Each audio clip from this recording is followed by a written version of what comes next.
निर्मल नेत्र खुल जाते हैं और संसार रूपी रात्रि के दोष दुख मिट जाते हैं एवं श्री राम चरित्र मणि और माणिक्य गुप्त और प्रकट जहां जो जिस खान में है सब दिखाई पड़ने लगते हैं।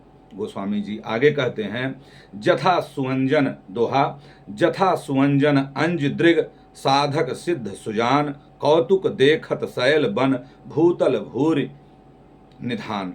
जैसे सिद्धांजनों के नेत्रों में लगाकर साधक सिद्ध और सुजान पर्वतों वनों और पृथ्वी के अंदर कौतुक से ही बहुत सी खाने देखते हैं।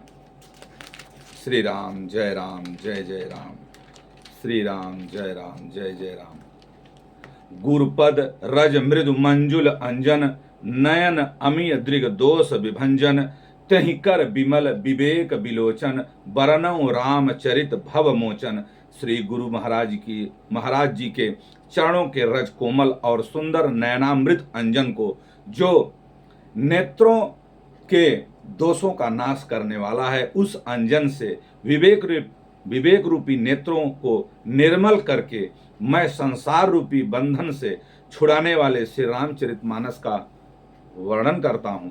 बंदौ प्रथम महीसुर चरना मोह जनित संशय सब हरना सुजन समाज सकल गुण खानी करऊं प्रणाम सप्रेम सुबानी। पहले पृथ्वी के देवता ब्राह्मण के चरणों की मैं वंदना करता हूँ, जो अज्ञान से उत्पन्न सब संदेहों को हरने वाले हैं। फिर सब गुणों की खान संत समाज को प्रेम सहित सुंदर वाणी से मैं प्रणाम करता हूँ। साधु चरित शुभ चरित कपासु निरस विशद गुणमय फल जासु जो सह दुख पर छिद्र दुरावा बंदनीय जह जग जस पावा। संतों का चरित्र कपास के चरित्र के समान शुभ है, जिसका फल निरस विशद और गुणमय होता है। इससे वह भी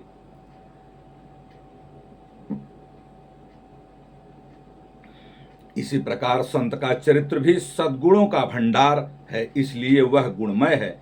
जैसे कपास धागा सुई के किए हुए छेद को अपना तन देकर ढक देता है, अथवा कपास जैसे लोढ़े जाने काते जाने और बुने जाने का कष्ट सहकर वास्तव में वह वस्त्र के रूप में परिणित होकर दूसरों के गोपनीय स्थान को ढकता है, उसी प्रकार संत स्वयं दुख पाकर दूसरों के छिद्रों दोषों को ढकता है, जिसके कारण उसने जगत में वंदनीय यश प्राप्त किया।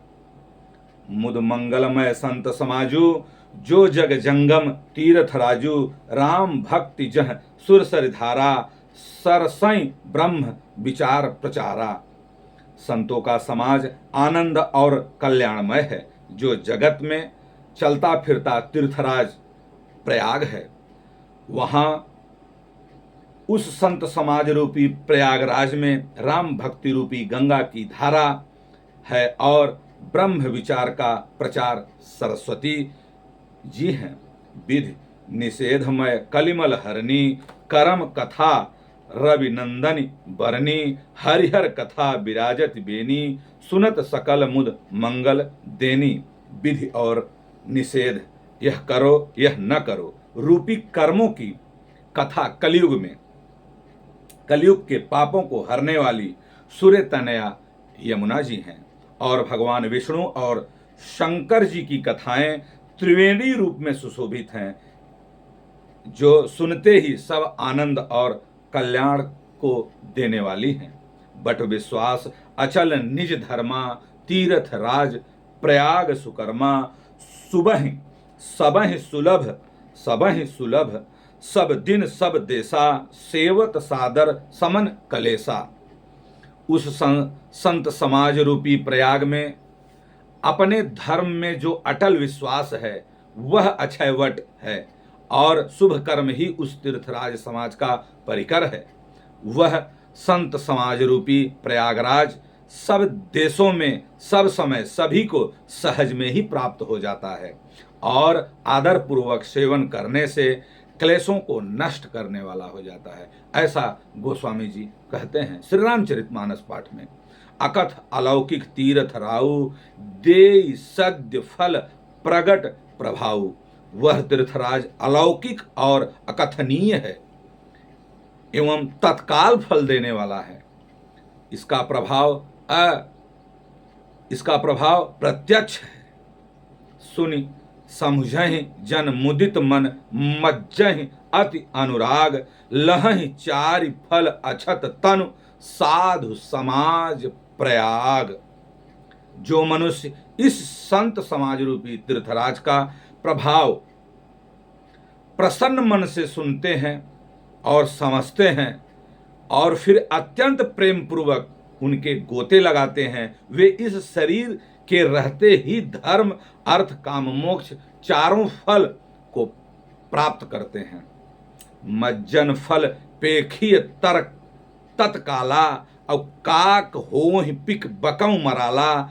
सुनि आचरज करें जनि कोई सतसंगति महिमा नहीं गोई।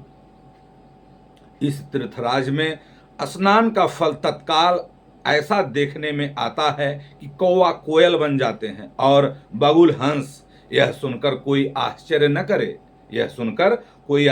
करे, क्योंकि सत्संग की महिमा किसी से छिपी नहीं है।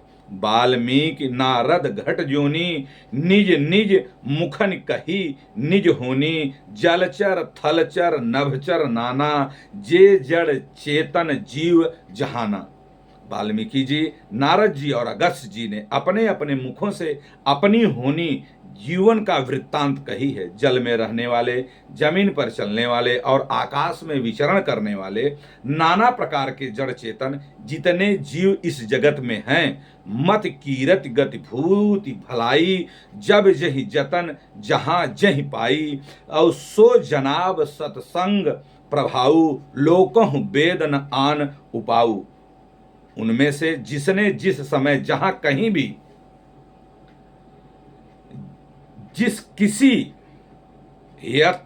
यत्न से, बुद्धि से, कीर्ति से सद्गति विभूति ऐश्वर्य और भलाई पाई हो या पाई है, सो सब सत्संग का ही प्रभाव समझना चाहिए। वेदों में और लोक में इनकी प्राप्ति का दूसरा कोई उपाय नहीं है।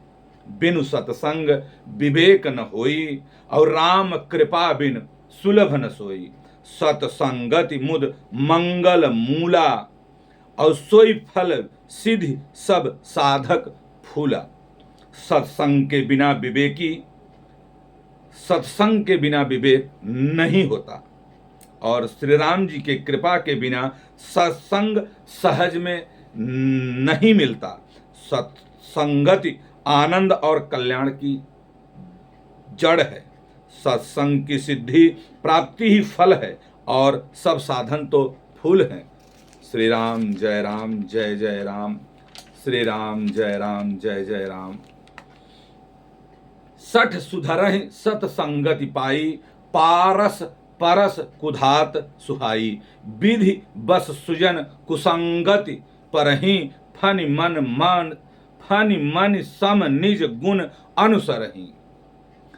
दुष्ट भी सत्संगति पाकर सुधर जाते हैं। जैसे पारस के स्पर्श से लोहा सुहावना हो जाता है, सुंदर सोना बन जाता है, किंतु दैव योग से यदि कभी सज्जन कुसंगति में पड़ जाते हैं तो वे वहां भी सांप की मणि के समान अपने गुणों का अनुसरण करते हैं। अर्थात जिस प्रकार सांप का संसर्ग पाकर मणि उसके विष को ग्रहण नहीं करता तथा अपने सहज गुण प्रकाश को नहीं छोड़ता, उसी प्रकार साधु पुरुष दुष्टों के संग में रहकर भी दूसरों को प्रकाश ही देते हैं। दुष्टों का उन पर कोई प्रभाव नहीं पड़ता।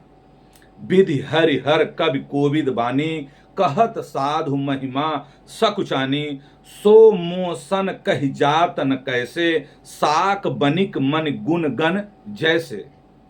ब्रह्मा विष्णु शिव कवि और पंडितों की वाणी भी संत महिमा का वर्णन करने में सकुचाती नहीं है। वह मुझसे किस प्रकार नहीं कही जाती, जैसे साग तरकारी बेचने वाले से मड़ियों के गुण समूह नहीं कहे जा सकते।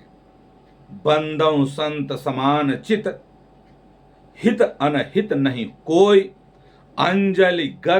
अंजलिगत शुभ सुमन जिम सम सुगंध कर दोई। मैं संतों को प्रणाम करता हूं जिनके चित्त में समता है, जिनका न कोई मित्र है न कोई शत्रु। मैं अंजलि में रखे हुए सुंदर फूल, जिस हाथ ने फूलों को तोड़ा और जिसने उनको रखा, उन दोनों ही हाथों को समान रूप से सुगंधित करते हैं। वैसे ही संत शत्रु और मित्र दोनों को समान रूप से कल्याण करते हैं। संत सरल चित जगत हित, जान स्वभाव स्नेह, बाल विनय सुन करि कृपा, राम चरण रति देहु। संत सरल हृदय और जगत के हितकारी होते हैं। उनके ऐसे स्वभाव और स्नेह को जानकर मैं विनय करता हूँ। मेरी इस बाल विनय को सुनकर कृपा करके श्री राम जी के चरणों में मुझे प्रीति हो। बहुरी बंद खलगन सति भाए, जे बिनु काज दाहिने बाएं, पर हित हानि लाभ जिन्ह केरे, उजरे हर